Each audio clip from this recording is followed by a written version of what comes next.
Tina Peters is still in prison tonight, despite President Trump claiming he's pardoning the Colorado clerk convicted of election tampering. Thanks for joining us here at 10 o'clock. I'm Alexandra Lewis. There was a lot of commotion around the La Vista Correctional Facility in Pueblo this evening, where she's being held, but no sign of Peters. She's just 1 year into a 9-year state sentence after leading a breach of Mesa County's election equipment in an unsuccessful search for voter fraud. Even her attorneys say they don't know what's next for her, whether Peters will have to stay in jail pending a lengthy legal battle, or whether the Trump administration will take more drastic action to spring her from that prison in Pueblo. In an interview with our partners in Colorado Springs, KRDO, Peters' attorney is already talking about a different plan to spring her, saying that the Trump Justice Department's investigation into Colorado prisons announced earlier this week is really about Tina Peters. So now that's stimulated an investigation. The federal government is going to now be looking at these prisons, and it could be that it's not just Tina Peters that needs to be moved. It could be that they all need to move. So anything could happen. So if they were to move in there and move Tina Peters out, that would be probably with other people moving out. If they don't do that, it's possible they could go in there with marshals and say, this woman needs to be released. She's been pardoned. So far, Peters' legal team has endorsed that investigation as a way to get her out, or a military raid on the prison, something else they've offered up, or this supposed pardon, which would require a court challenge that makes its way to the Supreme Court, where Peters' attorneys predict the conservative Supreme Court will give Trump a power no president has ever had before. So what we do know, legal experts from across the political spectrum can agree that President Trump's so-called pardon has no legal standing. Spencer Soischer has more. Will this pardon actually free Tina Peters from state prison? We asked as many of the best-known legal minds in Colorado what they thought of the argument applying presidential pardon power to a state crime. Republican Douglas County District Attorney George Brockler. This is a loser. Democrat Colorado Attorney General Phil Weiser. This is an off-the-wall theory. It's total garbage. Republican former U.S. Attorney for Colorado appointed by George W. Bush, Troy Ide. It's all smoke and mirrors. Democrat Denver District Attorney and former Obama U.S. Attorney appointee John Walsh. I don't think it has any legs. The man who prosecuted Peters, Republican Mesa County DA Dan Rubenstein. Oh, I don't think anybody believes that the president has the authority to pardon Miss Peters. I'm not even sure the president believes that he has that. And 9 News legal analyst Scott Robinson. No public office. A 9 News appointee. The effort by President Trump to pardon Tina Peters is really shambolic. It's not going to work. 3 Republicans of 6 attorneys, all with the same consensus. There is nothing about this legal theory that should be attractive at all to any Republican or any conservative. This is all about trying to show the public that the president stands with those who take his view, with which I disagree, that the election was somehow rigged in 2020. You have to ignore plain words in the Constitution to believe that he has this authority. That was Spencer Soischer reporting. So not only did all 6 not see this pardon being anything more than symbolic or performative, they also said they didn't see any scenario where she gets out without the governor's involvement or some sort of parole type situation in the state's judicial system. The Department of Justice is taking legal action over the 2020 election. The development comes as the Trump administration keeps pushing its false claim that Trump's loss to Joe Biden was rigged. The lawsuit claims Fulton County, Georgia, didn't comply with the federal subpoena for election materials, including used and void ballots and signature envelopes. The county previously said these records were under seal and couldn't be turned over without a court order. The Justice Department is also suing 18 states for voter registration lists, and today we learned the latest states to be sued are Colorado, Hawaii, Massachusetts, and Nevada.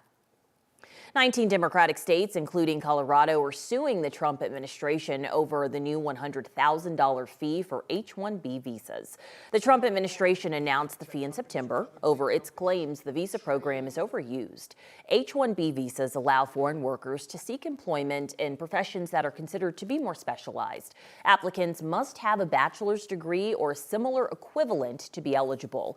The Attorney General claims the administration's policy and fee is out of bounds pounds of what is authorized by Congress for the program.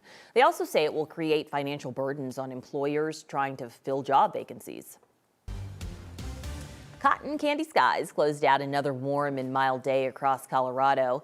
This is what the gorgeous sunset looked like in parts of the state. We got so many views and pictures from you guys coming in. Thanks for those.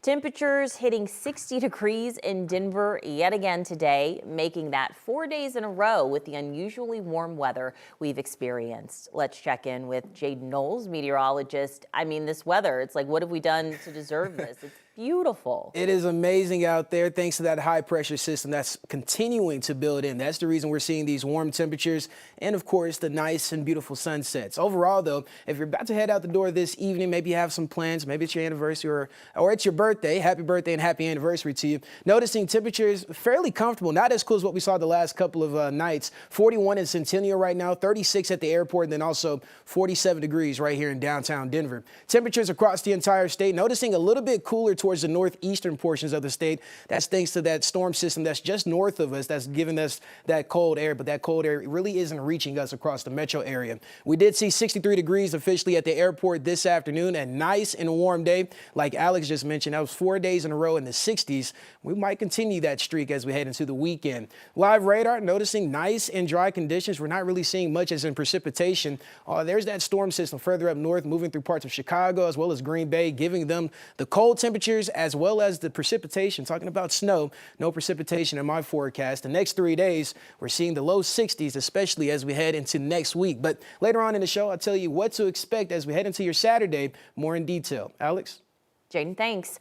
In other headlines, the town of Bennett says they're going to pay a local newspaper $15,000 to settle a First Amendment lawsuit. This comes after the town pulled advertising from the paper over coverage they didn't like. 9 News reporter Ria Jha joins us to explain that now. Yeah, similar flights like this are playing out nationwide. NPR and PBS are suing the federal government over funding cuts they say violate the First Amendment. Advocates I spoke with say that press freedom must be protected at every level, even in a small town newsroom in Strasburg.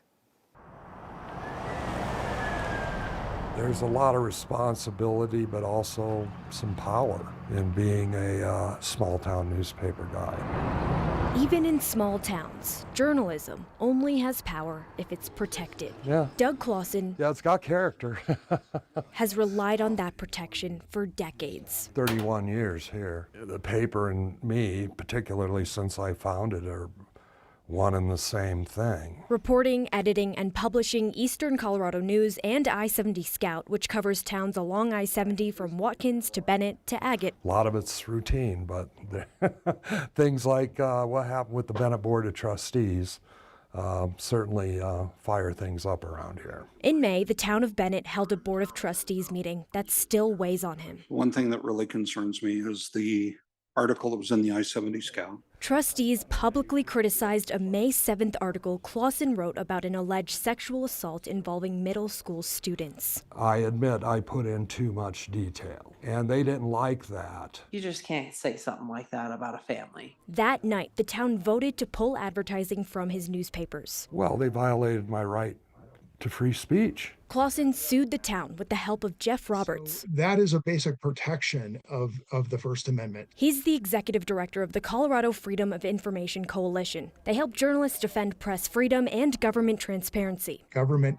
cannot retaliate against a news organization based on what it prints. This week, the town settled for $15,000 and a 3-year contract with the paper. In a statement, they said they, quote, strongly believe in the First Amendment and the importance of free speech. You can't do that and expect to not have any repercussions. Because even in small towns, journalism only has power if it's protected. And frankly, there's a part of me that, it's hard to let go of. In a statement on the town's website, it also said it firmly believes that its previous actions were taken ethically, but recognizes the importance of moving forward with a focus on transparency. Ria Jha, 9 News. A detention officer in Aurora is facing a felony assault charge. He's accused of seriously hurting an inmate during a confrontation, all caught on camera. A judge signed an arrest warrant for Christopher Freitas today after an October 6th incident inside the Aurora City Jail. Officials say the inmate punched an officer and several others rushed in. During the struggle, investigators say Freitas pinned the inmate's arm in his cell door, pulled it around the frame, and stepped on it, causing a fracture. A body camera recording captured Officer Freitas describing the situation. He got tased, he got OC sprayed. Dude, it took us a good 20 minutes just to get him in cuffs. I had to stand on his arm. What's his name? I literally had to stand on his left arm. The inmate is also facing charges. Aurora police say the case against Freitas will now move forward in court.